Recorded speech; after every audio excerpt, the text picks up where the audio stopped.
Selamat malam dan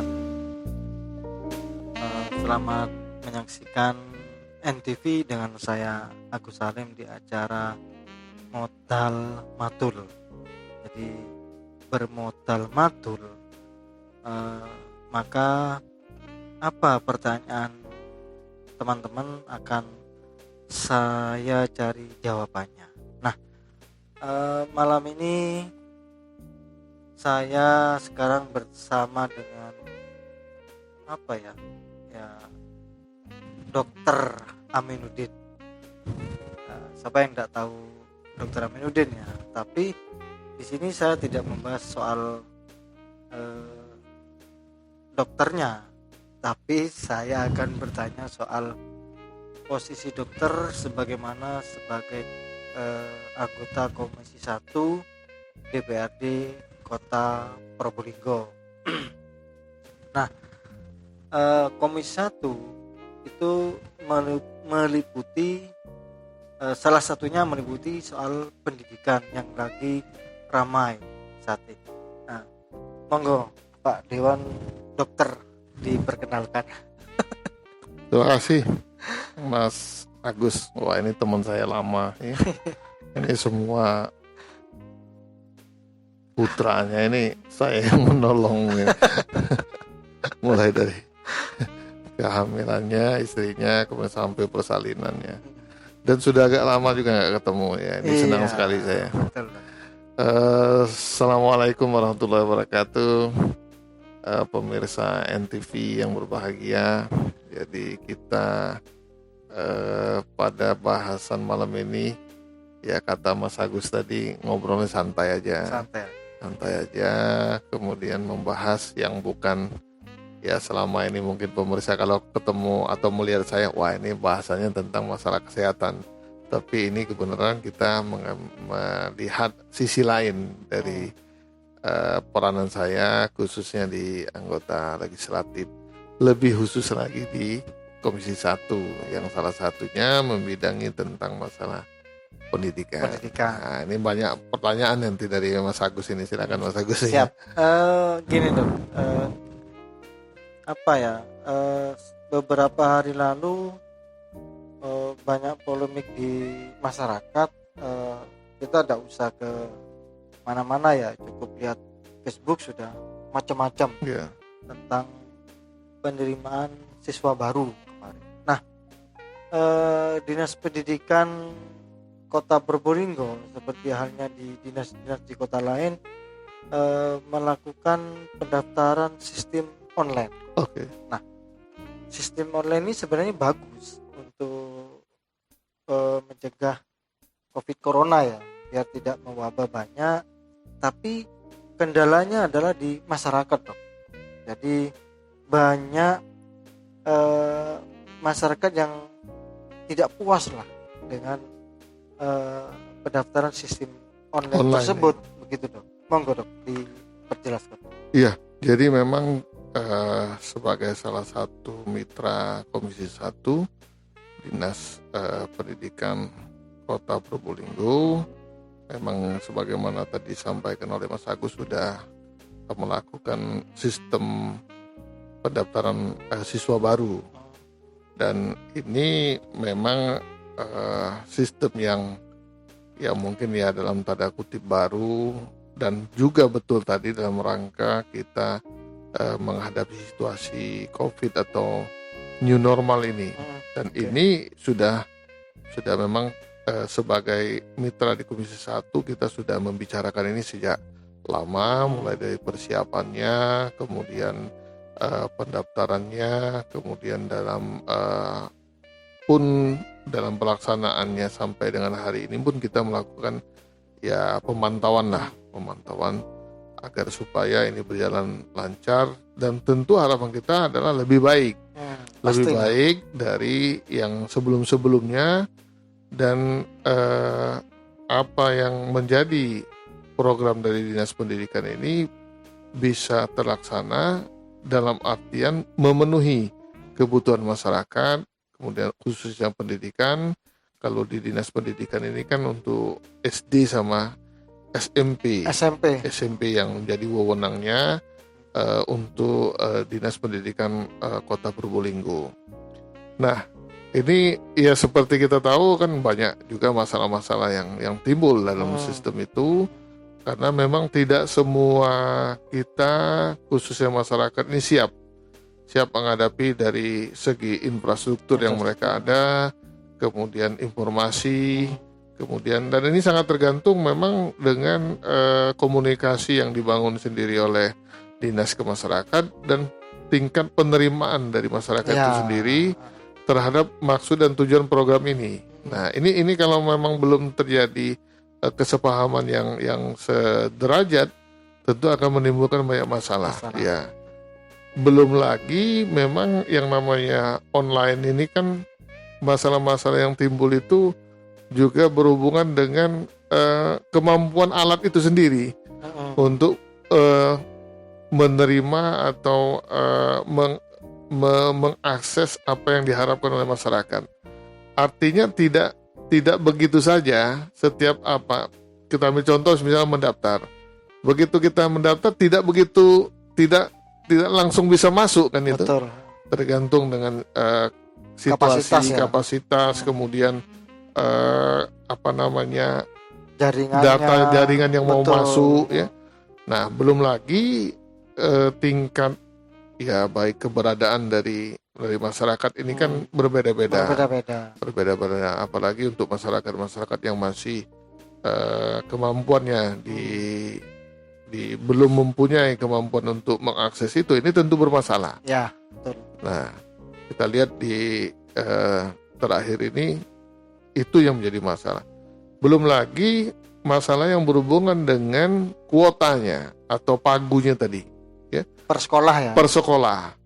Jadi artinya kalau memang yang kita siapkan itu, dan ini jadi bahasan kita di Komisi 1 dengan Dinas Pendidikan, bahwa hendaknya ke depan memang kita berdasarkan melihat kebutuhan itu berdasarkan data. Jadi data sebenarnya berapa orang yang mau masuk baik itu SD maupun SMP, dengan presentasi yang ada mestinya kita sudah tahu kebutuhan masyarakat Kota Probolinggo untuk SD itu berapa kursi. Entah itu yang umur 7 tahun maupun yang 6 tahun. Kan mesti ada data itu. Bisa digali ya. Melalui Dukcapil, misalnya melalui data apapun, misalnya dari PAUD atau apa, kan bisa diprediksi. Nah, jangan kita tahun demi tahun itu melaksanakan program ini berdasarkan data empiris saja. Nah, jadi kan perkembangan pertumbuhan penduduk saja dalam tiap tahun itu berbeda. Nggak bisa kita mendasari pertumbuhan penduduk tahun ini itu sama dengan tahun sebelumnya. Betul. Sehingga makin hari, apalagi situasi nanti ke depan ini terus bertambah tingkat pertumbuhan penduduk yang 6 tahun yang lalu yang bersalin di Kota Probolinggo. Nah, ini sebenarnya menjadi dasar. Nah, ini jadi memang tentu masih banyak masalah-masalah yang timbul dalam pelaksanaan ini. Nah, ini ke depan memang jadi catatan dan pembelajaran bagi kita bersama. Itu kira-kira Mas Agus. Jadi menurut Dr. Aminuddin, teman-teman, mestinya sebelumnya itu Dinas Pendidikan dengan Dukcapil itu bekerja sama untuk mengetahui data seberapa banyak siswa yang masuk ke SD atau SMP di zona masing-masing. Jadi dari sana diketahui bahwa zona umpama SMP 5, 9, dan 4 ini berapa di wilayah itu yang akan masuk SMP. Nah, lebihnya kan sudah tahu berapa lebihnya, berapa kurangnya. Nah, itu maksudnya Dr. Aminuddin. Kalau data itu ada, maka kita lebih gampang meninventarisir gitu, Dok. Betul. Nah, selama ini tidak ada. Menurut Dr. Aminuddin tidak ada. Nah, kalau itu dilakukan berulang-ulang, maka tahun depan akan terjadi masalah yang sama. Betul. Akhirnya begitu.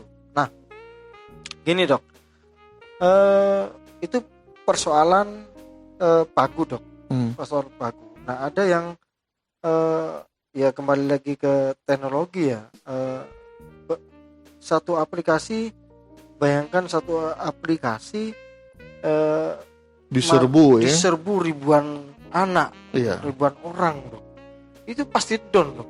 Betul. Pasti lemah kan begitu dok ya. Jadi ibarat satu lubang yang masuk banyak, yaitu yang terjadi, banyak komplain dari masyarakat ketika daftar sulit sekali masuk. Nah apakah itu sudah dipersiapkan sebelumnya dok oleh Komisi 1 dan Dinas Pendidikan dok? Ya memang ini sudah kita antisipasi. Baik itu melalui Pusku yang ada di Dinas Pendidikan sendiri maupun di sekolah-sekolah, sehingga memang pendaftaran khususnya ya, pendaftaran itu kita ada rentang waktu yang memungkinkan lah untuk semua mendaftar dan sesuai dengan aturan atau persyaratan yang ada. Nah mungkin masalahnya waktu setelah ada pengumuman pertama. Ada pengumuman pertama, kemudian ada sekolah yang masih belum memenuhi pagu. Betul. Nah di sini lebih crowdednya ke sana. Karena waktu yang sangat singkat, cuma 1 hari kemarin, dan yang mau memanfaatkan sisa pagu yang ada ini masih kebutuhannya mungkin bisa 10 kali atau bahkan 100 kali lipat dari kebutuhan yang ada. Betul. Nah, rebutan inilah sehingga tidak semua siswa yang ingin memenuhi pagu itu mempunyai kesempatan yang sama untuk masuk. Nah, kan memang ada syarat-syarat lagi di sana nanti, baru seleksi. Tapi kalau mereka memang masuk aja sudah susah, tentu kan kesempatannya hilang sudah. Iya. Nah, ini dari segi hak mereka kan ya sedikit terzolimi lah gitu ya. Betul. Ini dari segi kemampuan baik itu waktu maupun kemampuan alat yang menampung terkoneksi ya. Ya, kemampuan konektornya tadi yang tidak bisa masuk, sehingga mereka sebenarnya memenuhi syarat untuk masuk di kekurangan pagu itu, tapi karena nggak bisa masuk karena lemot gitu. Karena lemot. Itu jadi ini. Betul. Hanya kalah dengan yang mungkin nilainya lebih rendah tapi lebih dulu masuk. Ya. Ya tidak fair menurut saya. Ya karena memang situasi dan kondisinya sistemnya. Nah, begini yang kita pikirkan adalah kriteria untuk masuk ke sekolah negeri itu kan beda dengan tahun kemarin dok. Kalau sekarang kan setelah saya baca-baca itu 60% itu zona, 30% itu prestasi, ya betul ya. 10% untuk dari luar zona. Berapa persen tuh dok? Untuk ABK juga dok? Anak kebutuhan khusus betul. Itu ada itu dok. Nah kita bicara soal 60% ini dok, yang banyak diserbu orang. Jadi kadang-kadang ada rumahnya sangat dekat dengan sekolah itu, tapi tidak masuk dok. Nah ini yang dilema ya. Kok bisa ya dekat rumahnya kok tidak masuk? Bahkan di depan sekolah kadang ya. Dekat sekolah. Nah ini perlu pemahaman kita bersama memang mengenai zonasi ini, sehingga memang tujuannya sih bagus ya, bagus untuk supaya masing-masing sekolah bisa meningkatkan kualitas pendidikannya, sehingga dimanapun mestinya filosofinya dengan zonasi ini, dimanapun sekolah yang ada di Kota Probolinggo ini mempunyai kualitas yang sama. Maksudnya bukan begitu. Nah sehingga tentu akan lebih berdaya guna atau bisa diambil manfaat oleh masyarakat itu kalau dia sekolah dekat dengan rumahnya. Kan? Nah sehingga mestinya ya jarak yang tadi yang dekat ini pun mestinya sangat berpengaruh gitu ya. Prioritas itu namanya zonasi kan. Nah Cuma ya itu mungkin dalam tanda kutip belum terakomodir secara baik, sehingga memang banyak masalah-masalah. Intinya tentu kebutuhan pagu ini tidak sesuai atau terlalu jomplang dengan jumlah siswa yang mau masuk. Nah, ini pemikiran bersama nanti ke depan, sehingga memang ya baik itu tidak hanya kita pikirkan dari kemampuan dari atau pagu dari sekolah negeri, tapi juga mesti kita pikirkan yang swasta ini kan. Memang tujuannya pagu itu kan itu salah satunya, supaya kebutuhan mereka yang sekolah swasta ini juga bisa beraktivitas ya. Betul. Nah, cuma hendaknya memang yang mereka ke swasta ini pun sesuai dengan tawaran yang diberikan oleh swasta itu, sehingga mempunyai nilai tambah. Karena jangan sampai nanti yang tidak bisa masuk di sekolah negeri ini tidak mempunyai kemampuan untuk sekolah di swasta. Nah, ini dilema ini kan. Ya. Sementara kita dengan sistem online ini ya tidak bisa begitu saja menambah pagu, misalkan suatu hal yang naif gitu, bisa diprotes sama masyarakat kan? Ya. Nah, ini memang dilema sekarang ini, gimana nanti mungkin melalui diskusi dengan Dinas Pendidikan bisa kita lakukan ke depan ini penyelesaian yang istilahnya yang mengedepankan kepentingan masyarakat atau anak didik. Ya, menurut saya bagus Dok kalau berpikiran seperti itu. Jadi tolong juga dipikir bahwa mereka yang mau sekolah swasta itu apakah punya kemampuan, kan nah, begitu, itu ya dalam segi finansial. Karena apa, di masyarakat terutama Probolinggo ini kan kebutuhan kualitas pendidikan itu kan nomor 2 Dok. Betul. Ya. Secara dalam tanda ini ya. Ya betul. Mereka lebih cenderung yang penting negeri dan tidak bayar lah. Ya. Begitu. Itu yang diserbu oleh masyarakat. Ya, di mana-mana itu. Di mana-mana. Dan tidak itu memang pendidikan kan. Tidak hanya pendidikan kata Dok. Iya. Nah, gini Dok. Oke lah. Sekarang rumahnya dekat dengan sekolah, ternyata tidak bisa karena ada kriteria lagi bahwa usia juga jadi penilaian Dok. Betul Dok ya? Betul. Oh, itu gimana Dok? Ya, maksudnya sih khususnya untuk yang masuk SD ya. SD kan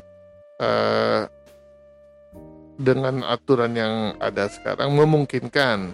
Kalau dulu kan mesti 7 tahun gitu kan. 7 tahun. Nah, sekarang mereka yang 6 tahun yang sudah mempunyai kemampuan yang sesuai dengan syarat-syarat yang diminta untuk masuk SD pun mempunyai kesempatan. Untuk ini. Nah, tapi memang lebih syarat yang dimukakan atau kriteria poin untuk mereka yang berusia 7 tahun ini mempunyai nilai yang lebih dibanding mereka yang 6 tahun ya, di bawahnya. Jadi itu lebih diutamakan.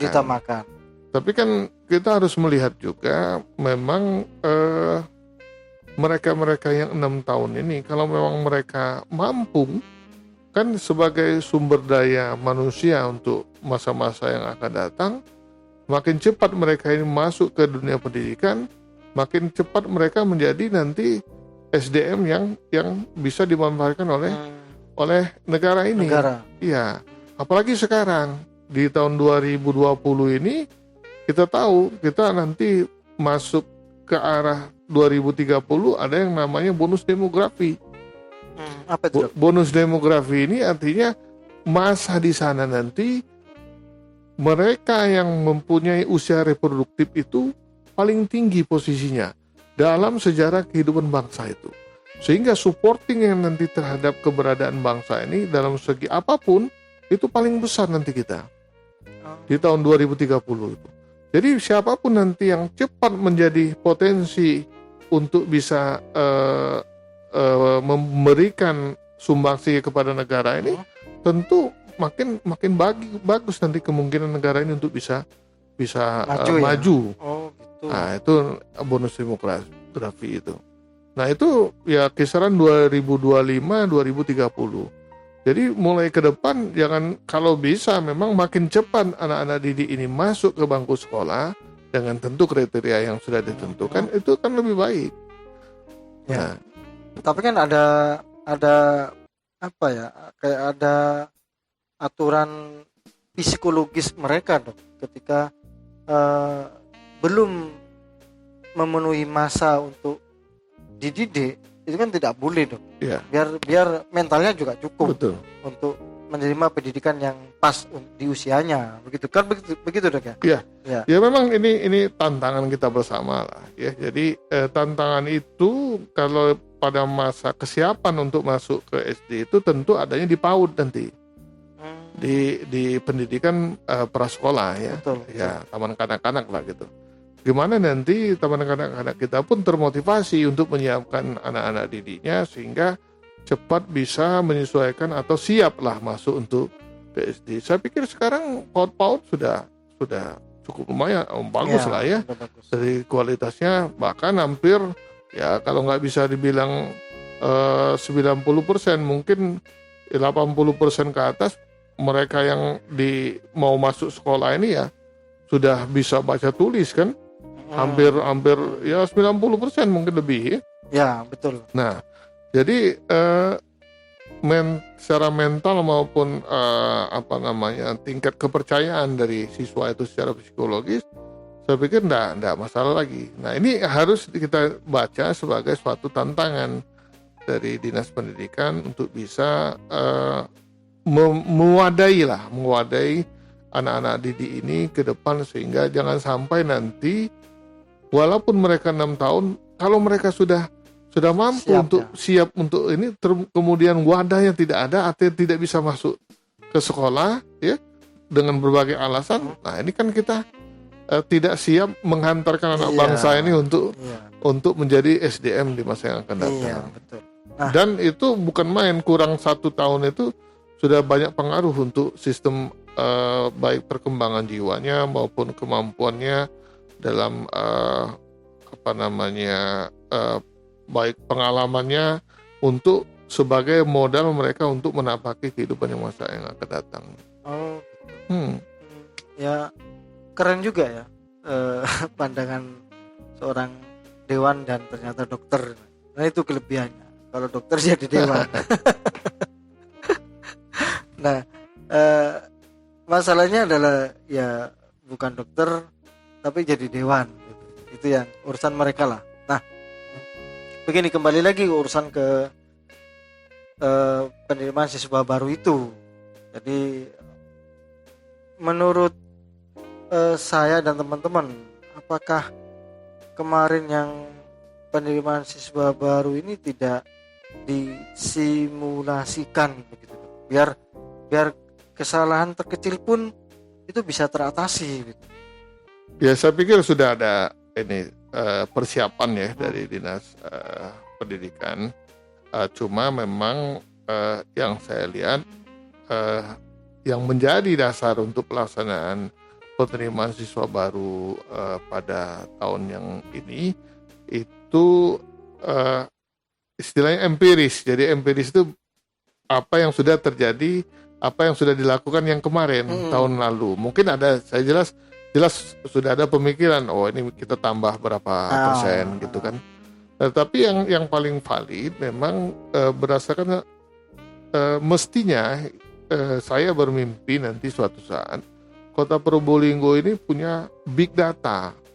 Big data, jadi dengan data yang kuat, yang valid, sebagaimana tadi dikemukakan oleh Mas Agus, kita misalnya tahun ini kebutuhan untuk anak didik yang akan masuk sekolah itu berapa kursi, mesti sudah bisa dibaca dengan data tadi. Ya. Ini misalnya tahun depan kita punya ruangan sekian, ternyata kita kurang. Maka prioritas yang harus kita siapkan sekarang ya bukan bangun yang lain, tapi bangun sekolah. Bangun sekolah, kita kurang kursi misalnya. Nah, sehingga pagu nanti bisa dinaikkan atau sekolah-sekolah yang tujuannya zonasi ini kan sebenarnya biar rata. Betul. Per zona itu ada sekolah yang bisa menampung di zona itu. Kita lihat kan sebagian besar sekarang posisi dari sekolah ini kan lebih banyak di utara daripada di tengah ke utara ya. Tengah ke utara lah. Selatan kan masih kurang kan? Kurang. Nah, mestinya pola pembangunan ke depan ya sekolah itu kita bangun di selatan. Sehingga jangan beberapa zona atau wilayah atau kelurahan itu numpuk di satu tempat sekolahnya. Betul. Nah, ini jadi yang harus kita pikirkan ke depan. Makanya data ini perlu untuk apapun data, karena memang di era revolusi industri yang 4.0 ini ke depan, bahkan orang sudah mikir 5.0 sekarang. Ya, betul. Kekuatan adalah di big data itu. Big data. Makanya data pun bahkan dilindungi lebih seperti sebagaimana untuk melindungi suatu pertahanan negara ini ke depan nanti. Nah, kalau kita sendiri nggak ada data kan ya agak mau bicara apa? Mau bicara apa? Ini kan gitu. Ini pelajaran bagi kita ke depan. Jadi mimpi kita bersama bahwa ke depan kita harus mempunyai data yang sangat valid.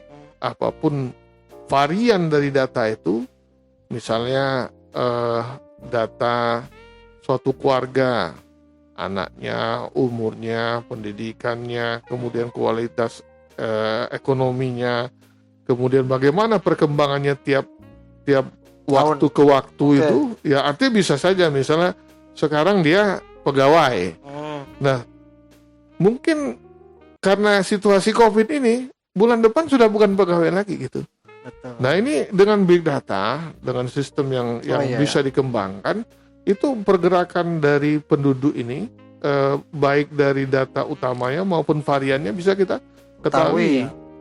Nah, ini tadi misalnya kemarin dia ini kakak ini punya anak SD yang di PAUD 6 tahun. Kemudian ya tentu tahun depan dia butuh sekolah. Nah, ini kita apakah nanti kita mampu berbicara sampai sejauh itu sehingga apapun tindakan atau kegiatan pemerintahan itu dan melayani masyarakat berdasarkan data. Nah, ini kan tidak ada lagi kekisruhan. Ya banyak sih nanti yang kita bicarakan masalah data ini, termasuk masalah efek dari COVID ini segala macam, kan perlu data. Perlu data. Penting data. Ya, jadi kalau data kita sudah valid, kita enak. Dan tentu memang untuk ke depan itu ya banyak masalah yang masih perlu kita pikirkan juga. Masalah dana kan tidak segampang kita itu. Kita butuh sekolah nanti ya dananya pas lagi kayak gini enggak ada. Iya. Jadi untuk fisik kembali lagi ya. Saya mungkin kayak data begini. Untuk Kecamatan Mayangan itu ada 3 sekolah SMP dong. Ya. Betul ya. SMP 3, SMP 1, SMP 2. SMP 2 ya. SMP 2 ya. Kecamatan Mayangan. Iya. Untuk Kecamatan Kanigaran ada SMP 9, SMP 5, SMP 10. 3 juga. Ada 3 juga. Terus Kecamatan Wonoasi ada 1. Kecamatan Kademangan tidak ada Kademangan SMP. Artinya ke sini semua ya, ke tengah ya. Yang kelurahan-kelurahan yang jauh seperti kelurahan Posangit Kidul ya, Posangit Kidul, Trewung Lor, Trewung Kidul. Ini yang susah dong. Mau kemana mereka? Nah, ini kan mestinya ke depan itu prioritas pembangunan sekolah kan diarahkan ke sana. Oh iya, pojok barat, selatan itu. Sehingga zonasi itu memenuhi kriteria. Salah satu tujuannya kan ada pemerataan untuk sama, baik dari kualitas maupun kesempatan untuk mendapat sekolah di wilayah itu. Nah, kalau di sekolah itu, di wilayah itu sendiri tidak ada sekolahnya kan, jadi agak ini apa namanya, ya belum terpenuhi maksud dan tujuan dari penerapan zonasi itu. Tapi saya yakin pemerintah tentu akan atau telah lah menyiapkan itu. Cuma mungkin ke depan perlu diakselerasi percepatan sehingga apa yang terjadi sekarang ini tidak tambah berat atau tidak, kalau bisa ya jangan terulang lagi gitu. Betul, Dok. Ya tiap penerimaan siswa baru kan memang selalu bermasalah di mana-mana. Tapi ya Mbok, jangan itu saja masalahnya. Betul. Kan betul begitu, Dok. Betul. Jadi berubahlah masalahnya. Jadi kita memang butuh data ya. Sekali lagi butuh data. Jadi misalnya begini, untuk SMP 4 lah di Jerebeng Lor, tidak salah. SMP 4 di Jerebeng, di Jerebeng Lor. Nah, semestinya data anak SD kelas 6 yang mau ke SMP di wilayah Jerebeng Lor itu diketahui berapa orang. Betul. Kan betul begitu, Dok? Iya. Nah, di samping Jerebeng Lor itu ada kelurahan mana lagi yang lebih dekat lagi dengan sekolah SMP 4, seumpama di Sumber Taman atau Kebun Sari Wetan. Nah, di jumlah berapa yang butuh sekolah di SMP 4 tersebut baru diketahui. Nah, oke lah, ini sekedar mengkritik ya, tidak apa-apa kan. Kita harus berani mengkritik. Yang membangun kan. Membangun, ini kita membangun. Nah, ada pertanyaan begini, Dok. Kemungkinan kemarin yang tidak diterima itu kan ada ini nilai sekian, anak saya nilai lebih tinggi kok tidak diterima, padahal sekolahnya juga dekat rumahnya. Nah, pertanyaan saya, Dok, apakah ini karena juga banyak titipan, Dok, di sekolah-sekolah? Iya. Itu, Dok. Ya ini hal lain ya, hal lain yang di luar sistem, yang mestinya memang dengan kebutuhan pagu yang sesuai, mestinya ini kan nggak terjadi ya. Apalagi kalau kita nanti program ke depan itu lebih maju lagi, artinya mungkin beberapa bulan sebelum anak itu selesai masa pendidikannya, baik itu yang di PAUD maupun yang di kelas 6 SD, mereka mestinya sudah tahu arahnya mau masuk mana. Ini kan lebih ini lagi.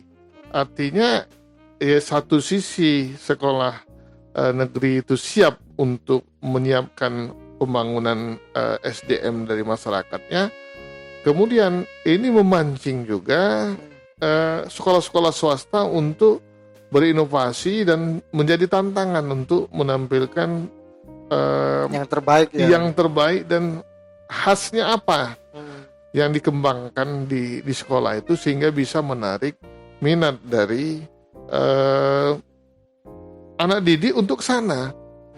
Nah, misalnya kita contoh, ini bukan promosi ya. Ada salah satu SD di sini yang menerapkan anak didiknya bisa hafal Al-Quran 2 juz. Nah, ini kan menarik bagi siswa, bagi orang tua siswa. Artinya, wah, saya kalau ini mau pingin anak saya mampu untuk hafal 2 juz, kan ke sekolah itu. Sekolah itu. Yang ini nggak ada di negeri kan? Nggak ada di negeri. Nah, ya mungkin nanti ada juga nanti. Tapi maksud saya ini yang harus dikembangkan oleh teman-teman di sekolah swasta untuk menarik minat. Jadi jangan sampai, ya mohon maaf, ini dalam tanda kutip, ini kalau ke swasta ini sudah istilahnya siswa buangan gitu kan. Iya, ada terima sini ya sudah, akhirnya terima sini, yang penting ada sekolah. Enggak lagi, jadi ke depan itu semua kita berkeinginan dan berpicu untuk menciptakan SDM kita ini SDM yang berkualitas. Ini yang paling ini ya, goal ujungnya dengan sistem pendidikan yang baru ini yang diinginkan oleh Kementerian Pendidikan sebenarnya, supaya secepat mungkin baik itu dari kualitas SDM-nya maupun sekarang ditambah lagi kemandirian yang diharapkan dari anak didik itu, sehingga mampu nanti untuk menghadapi tadi yang tadi saya bilang era bonus demografi tadi. Iya. Jadi menurut Dr. Aminuddin, kalaupun yang tidak diterima di negeri, cobalah cari sekolah swasta yang memang kualitasnya oke. Kan begitu dok. Ya, di satu sisi. Dan di satu sisi. Tapi memang ada, kita tidak usah nyebut nama ya, memang ada yang dikatakan Dr. Aminuddin itu bahwa ada SD yang memang kualitasnya bagus dari swasta daripada sekolah negeri. Tapi ya masyarakat kan kepinginnya tis tadi ya. Iya. Ini gimana memang tidak tantangan kita juga membayar banyak tapi akhirnya bisa sekolah lah begitu. Itu yang keinginan 80% 90% masyarakat Kota Probolinggo dok. Iya. Tapi tidak dikatakan bahwa sekolah di swasta adalah murid buangan, tidak dong. Tidak juga seperti itu. Nah, diharapkan masalah-masalah yang timbul seperti ini jadi beban untuk Komisi 1 dan Dinas Pendidikan selanjutnya. Ini kan yang jadi dilema adalah bagaimana wali murid yang memang kepingin sekolah di negeri itu kan memang tidak membayar dong. Iya. Itu yang pertama. Yang kedua adalah wali murid yang memang tidak mampu lagi yang untuk ke swasta. Ini kan jadi PR wakil rakyat di DPRD dan Dinas Pendidikan mestinya. Begitu dok. Gimana dok? Ya ini mungkin ya memang harus kita bicarakan nanti dalam melihat perkembangan yang ada ini ya. Saya yakin dan percaya situasi seperti itu memang ada. Artinya memang ada masyarakat yang ya kalau dipaksakan mereka ke swasta tidak mampu ini kan. Ya artinya sampai tidak sekolah kan. Jangan sampai itu terjadi. Ini tentu kita akan melihat analisa ini setelah nanti kita bersama-sama duduk kembali dengan Dinas Pendidikan. Kita biasanya nanti ada acara yang namanya rapat dengar pendapat RDP, menyikapi masalah-masalah yang timbul dalam proses penerimaan mahasiswa baru ini dan bagaimana penyelesaiannya. Mudah-mudahan dari Dinas Pendidikan sendiri sudah punya rencana dan strategi dalam menghadapi situasi ini, sehingga memang tidak boleh memang ada warga yang pada usia sekolah ini tidak sekolah. Karena memang itu kan wajib sekolah ya. Jadi usia wajib sekolah sampai SMP itu. Dan hal-hal yang mengganggu tentu mesti kita eliminir. Ya, betul. Dan itu urusan negara, dok. Urusan negara itu, ya betul. Nah, ini kan PR kita bersama Mas Agus ke depan, dan tentu kita dari legislatif, dari Dewan tidak akan berdiam diri terhadap masalah ini. Kita akan mencari penyelesaiannya. Tentu supaya penyelesaian ini menjadi mewakili seluruh masyarakat dan jangan satu atau dua orang saja, kan tetap timbul masalahnya nanti. Nah, ini perlu pembahasan yang lebih terperinci dan didasari oleh data-data yang ada nanti ke depan. Jadi tetap data kita sehingga memang masalah yang kita selesaikan itu nanti sifatnya komprehensif. Betul. Jangan parsial. Nah, itu teman-teman. Jadi ya memang lah yang tidak diterima kemarin yang dekat sekolahnya ya sangat-sangat kecewa. Tapi ya itulah namanya juga sistem, tidak ada yang sempurna harus dibahagiakan rata semua. Pasti ada sisi yang jadi korban atau tanda kutip tidak terlayani lah, pasti itu. pasti terjadi seperti itu. Jadi semoga di tahun berikutnya hal-hal itu tidak terjadi lagi. Dan ini saran saya ya, cobalah untuk lebih fair lagi. Bapak-bapak dewan-dewan itu jangan titip-titip lah. Jadi biar tidak ada kesenjangan di bawah, karena ya itu tadi, ini umpama ada dewan 30 yang terima titipan 20 orang lah, ini umpama 20 orang, satu dewan membawa 2 orang, itu sudah 40, belum lagi kepala dinas TTP ini keponakannya. Ya untung dok, tidak punya keponakan di sini dok. Iya, kebetulan saya tidak ada keponakan kalau di sini. Bisa aja Mas Agus. Jadi ya mungkin kita berpikir positif saja. Siap. Jadi memang ini memang kendala ya, dan harus ke depan kita berpikir tadi berdasarkan data tadi, sehingga memang jangankan setelah mereka lulus, sebelum mereka lulus pun hendaknya sudah ada data ya. Ada data mereka ini nanti ke sini, kamu ke sini, yang ini ke sini, sudah ada tempat bahkan mereka. Jadi yang pendaftaran atau proses seleksi tadi itu bersifat artinya sudah menjadi bahan yang dikelola oleh dinas.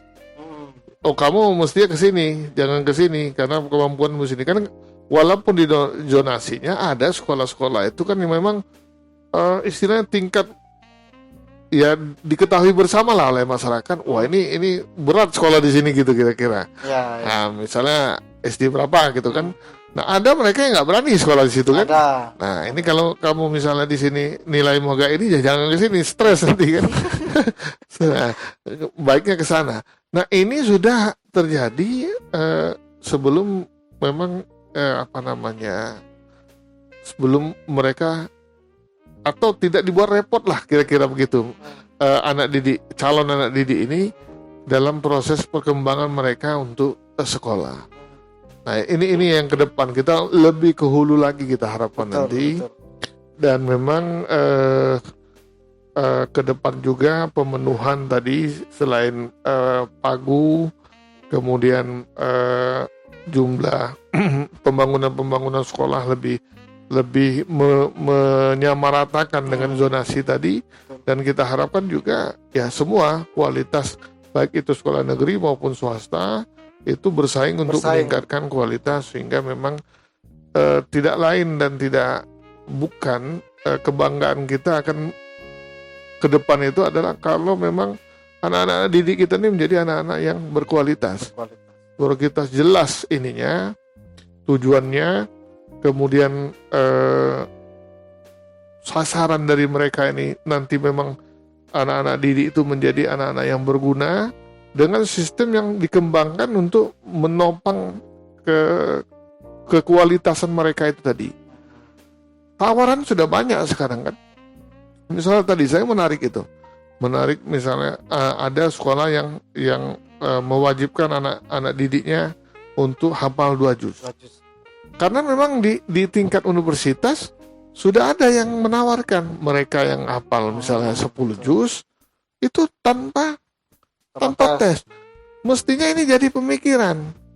Bayangin kalau sekolah SD pun mengadopsi sistem itu, sehingga mereka ya paling tidak di dalam satu angkatan itu misalnya ada 10 orang saja yang bisa memenuhi kriteria itu nanti sampai SMA, kan bukan main. Ya. Nah, kalau misal di sini ada berapa SMA misalnya kita, taruhlah 5 saja yang menerapkan itu. Nah, ada artinya orang 50 nanti dari SDM kota ini yang bisa masuk ke perguruan tinggi tanpa tes. Wah, bukan main ya senangnya. Ya. Karena saya merasa sendiri, bukan nyombongin ini Mas Agus. Siap. Saya dulu termasuk siswa masuk kuliah tuh dengan PMDK.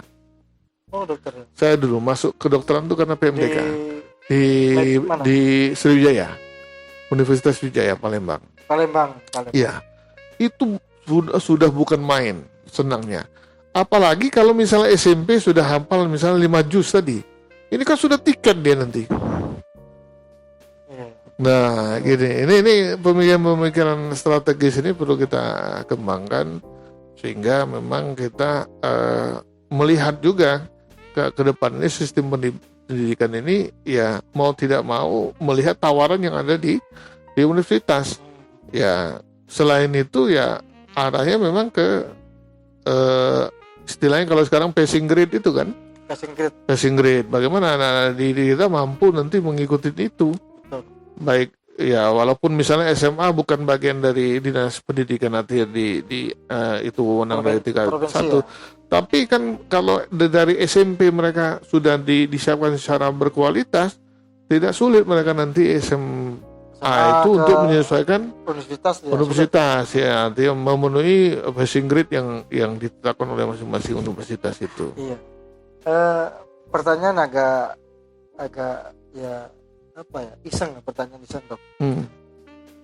Dokter SD, SMP, SMA negeri dok? Swasta malah saya. SD swasta. SMP swasta, SMA juga swasta dok.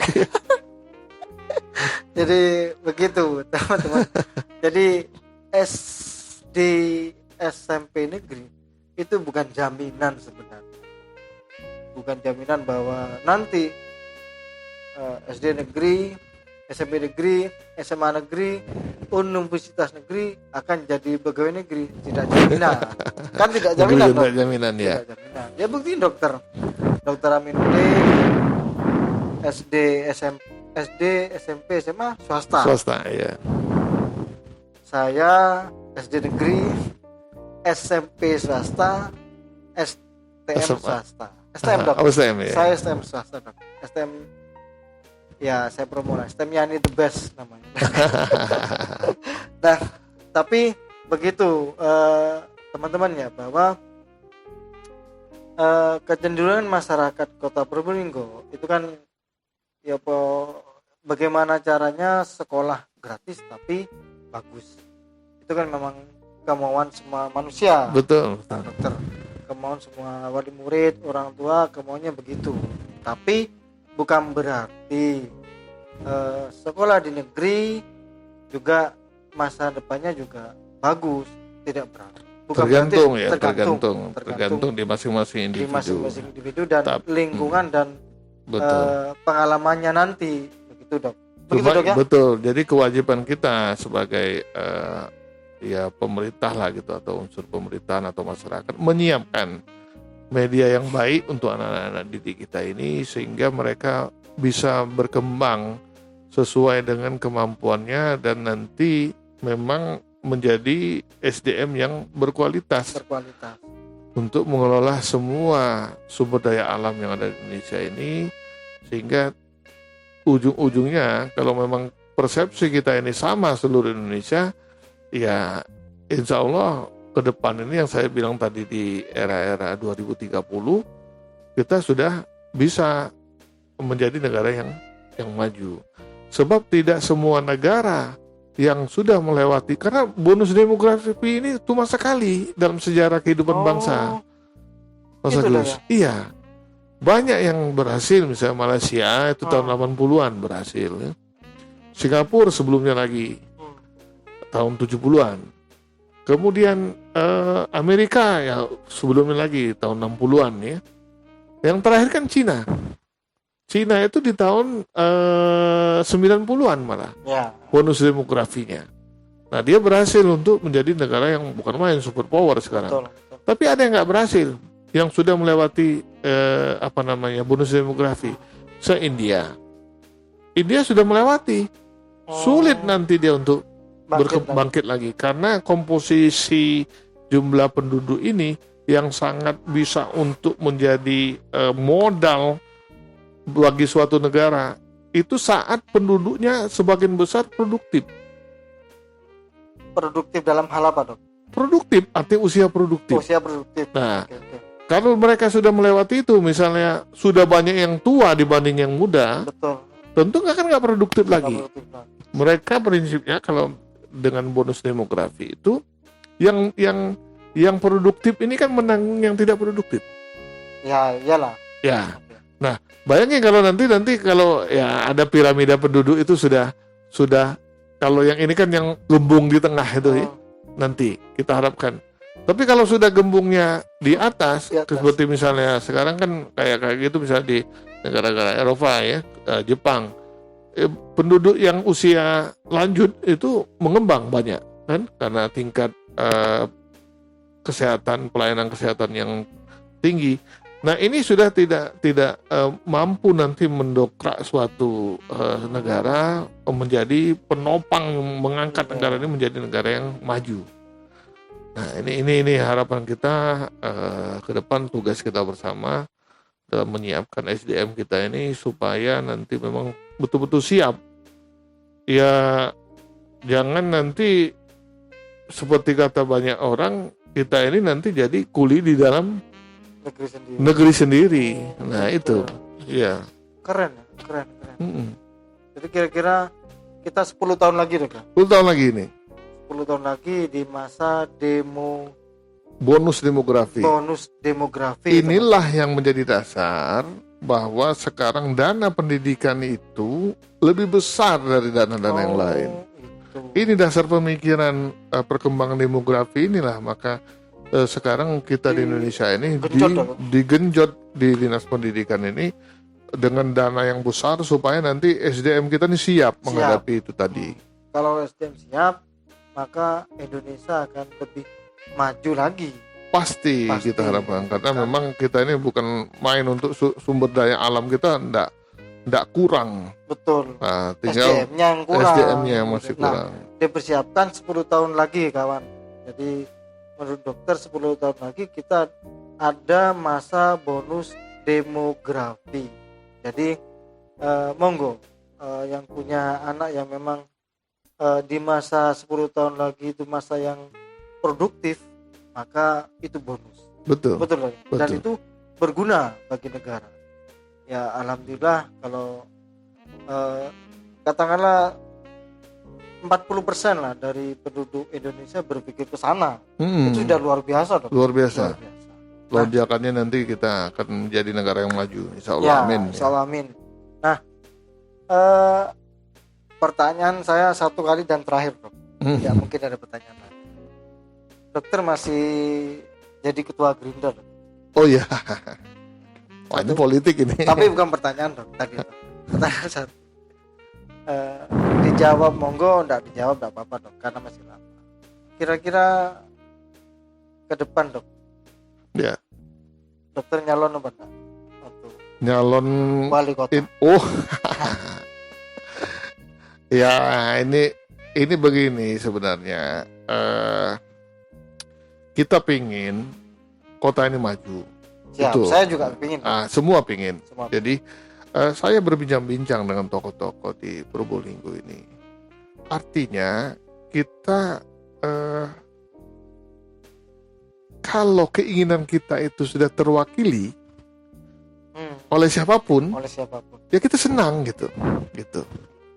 Siapapun nanti. Kalau melihat kemajuan yang signifikan di kota ini, ya tentu misalnya saya ya nggak usah repot-repot lagi lah, Mas Agus nggak usah repot-repot lagi, ngapain bantu-bantu, karena sudah ada orangnya.